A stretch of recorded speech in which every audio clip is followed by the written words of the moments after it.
So I got cut off. But of course, he had the wisdom to understand and recognize that this was an Israelite woman who was scattered and dispersed among all the nations, like the curses. Our people fit those curses. All right.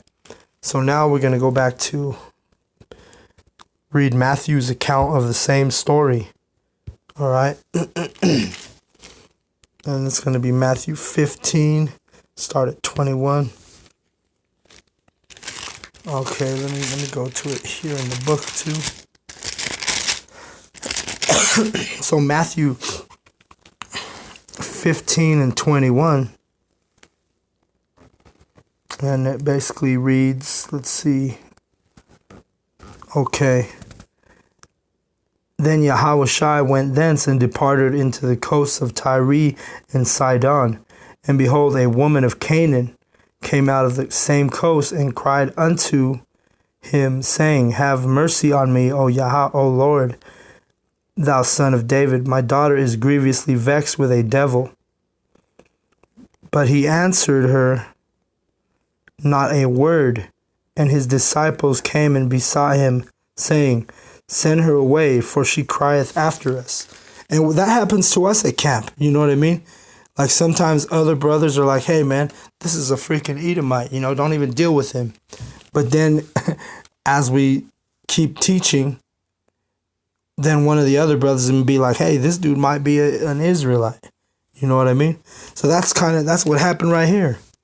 So we're, excuse me, we're in verse 24. This is dealing with Yahushua talking. But he answered and said, I am not sent but unto the lost sheep of the house of Israel. Then came she and worshipped him, saying, Lord, help me. But he answered and said, It is not meet to take children's bread and to cast it to dogs. All right. So, hey, and that's that verse, you don't want to give your pearls to swine. All right. Meaning you don't even want to give these scriptures and this knowledge to the 2/3, because all they're going to do is reject it and trample it. Verse 26 again. But he answered and said, It is not meet to take the children's bread and to cast it to dogs. And she said, Truth, Lord, yet the dogs eat of the crumbs which fall from their master's table. So that's an act of faith, man, after you've been rejected, but yet you still have come back with a humble answer. At this point, Yahushua and the disciples or the prophets on the streets of Babylon, we should have the ability to discern the spirits, and that's a spirit of an Israelite, for somebody to show that kind of humbleness, even after they've been rejected initially. And she said, Truth, Lord, yet the dogs eat of the crumbs which fall from their master's table. Then Yahushua answered and said unto her, O woman, great is thy faith, be it unto thee even as thou wilt. And her daughter was made whole from that very hour. All right. So that's the kind of faith an Israelite would display. Okay. There's no other nation on planet Earth that's going to have that kind of faith, even after they're being rejected. Okay. An Edomite is not going to hang around and, still want to deal with the prophets. But you're going to have an Israelite person with great faith. Well, hey, that's a different story. Okay. That's why we can't judge people just by the way they look, right? No, you have to wait for the speech. Wait till you hear them talk. Wait till wait till they, if they have a humble spirit and they hearken to the truth, they take heed to the knowledge. Well, hey, only an Israelite can do that. And that's plain and simple. All right. I'm going to go to some precepts. Proverbs 9, 1, and then we'll just read there. Wisdom hath builded her house, she hath hewn out her 7 pillars. She hath killed her beasts, she hath mingled her wine, and she hath also furnished her table. She hath sent forth her maidens, she crieth upon the highest places of the city. All right, so what is wisdom? Okay, we're talking about wisdom right here. So when we're out there teaching, and we're reading this truth out loud in the streets, well, hey, that's the scriptures is pure wisdom, and to understand it is literally the wisdom. And basically, let me keep reading this. Let's just read it. Verse 2, she hath killed her beast, she hath mingled her wine, she hath also furnished her table. She hath sent forth her maidens, she crieth upon the highest places of the city. All right, so the people who have the wisdom are the prophets, the servants. And that word maiden, it's not dealing with a feminine, because remember, wisdom is a personified as a woman, right? Sophia in the Greek. So the word the maiden, it's actually not dealing with a female in this case, because the word maiden, it actually associated with virgin. Okay, so in this case it's dealing with the prophets.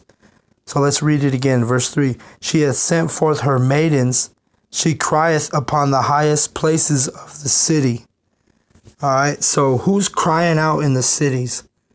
It's the prophets. All right, and wisdom has sent forth her maidens, meaning the prophets, the virgins, as in we're virgins because we didn't get tainted or penetrated, for lack of a better word, by these false doctrines. All right, so let's go into the etymology of that. Okay, so I pulled up the word virgin, and it says unmarried or chaste woman noted for religious piety and having a position of reverence in the church. I'm going to scroll down. You see that word right there is maiden, unwedded girl or woman. Also an adjective, fresh, unused, probably related to virga, via a notion of young, a marriageable girl. Okay? So the whole reason why I want to bring this out is because prove to you that maiden also means virgin. All right? So now let's go to Revelation, because it deals with the word virgin again, but it's not talking about a woman. It's talking about the men who have not been defiled by these other false doctrines. All right? We'll go to Revelation 14 and verse 4. It says,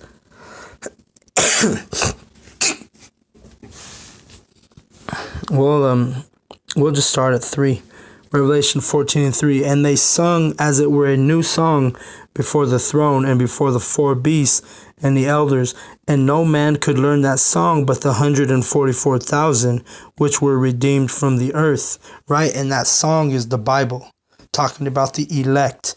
Only 144,000 prophets, men of Israel, 12,000 from each tribe, are going to understand this Bible and get this veil lifted off our eyes, where we can actually understand and see this truth for what it is, and also, the ability to break down these parables. Verse 4. These are they which were not defiled with women, for they are virgins. These are they which follow the Lamb whithersoever he goeth. These were redeemed from among men, being the first fruits unto Yahweh and to the Lamb. And in their mouth was found no guile. for they are without fault before the throne of Yahweh. All right, so the prophets, hey, there's no lies in our mouth. There's no trickery in our mouth. And we are considered virgins, as in virgins to these false doctrines. Though we were exposed to Christianity and Catholicism, and some of our international brothers, maybe Buddhists or whatever religion you could think of, none of us hearkened to those religions. We stayed as virgins. We're not defiled with women, meaning doctrines. All right, this is a doctrine thing, not a woman thing. All right, just like that word maiden is not dealing with an actual woman or young woman. It's dealing with the maidens. Let's go back to it so we can get the understanding. Okay, so verse 3, she had sent forth her maid. This is talking about wisdom. She had sent forth her maidens. Okay, so who are the maidens? The prophets, the servants, the virgins. She crieth upon the highest places of the city. Who's crying upon the highest places of the city? It's the elect. It's the prophets. All right. Highest places of the city. Where are we at? And a lot of our videos were right in front of these, these establishments of Esau, Edom. We're in front of their courthouses. We're in front of their capitals. You see brothers and you see the prophets in, high places in the city. Verse 4, whoso is simple, let him turn in hither. As for him that wanteth understanding, she saith to him. All right, so see, if you're simple, meaning foolish or an unbeliever, hey, we don't care, man. Keep it moving. Kick rocks. It's not for you. But let's read on. Verse 4. Whoso is simple, let him turn hither. As for him that wanteth understanding, she saith to him. Okay, so the ones who want understanding, so the ones who want to learn this truth, the ones who hearken to this truth, come with a humble spirit, and you close your mouth and you open your both ears, right? Listen. Well, hey, that's a spirit of understanding, all right? And humbling. Okay, let's read it again.